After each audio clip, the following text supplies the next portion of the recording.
The centerpiece of our federal law IDEA is the requirement that each student receiving special education and related services has an individualized education program known as an IEP. The development of an IEP is a collaborative effort between the local education agency, or the LEA, also known as a school district, and parents to ensure that a student's special education program will be appropriate and meet his or her individual unique needs. And our federal law IDEA spells out very clearly the required components of an IEP.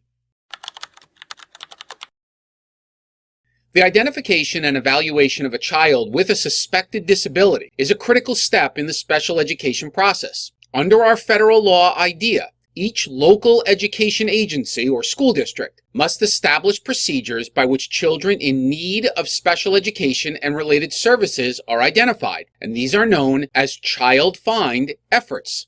Evaluation procedures determine whether the child has a disability and the nature and extent of the special education and related services that the child needs. The evaluation of a child for suspected disability must be individualized. The focus of this course will address the step-by-step process in the identification and evaluation of a child with a suspected disability.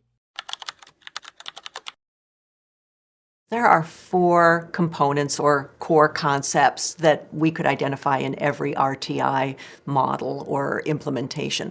One is effective instruction. The second core concept that you'll see across all RTI implementations is the need for frequent assessments, good, efficient, effective assessments that quickly give professional educators that information, that data that they need to make decisions.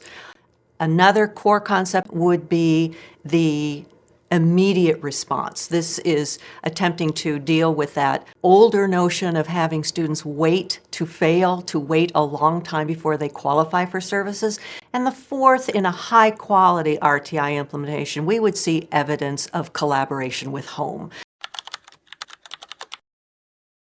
Autism spectrum disorder, or ASD, is a developmental disability defined by diagnostic criteria that include deficits in social communication and social interaction. Children with autism can differ considerably with respect to their abilities, intelligence, and behavior. Some children with autism spectrum disorder don't talk at all, and others use language where phrases or conversations are repeated. Learning disabilities, or LDs, affect the way the brain takes in, stores, and recalls information. LDs come in many forms and affect people with varying levels of severity. They can interfere with learning basic skills, such as reading, writing, organization, time management, and social communication skills. Living with a learning disability can have an ongoing impact on friendships, work, and self-esteem, to name a few.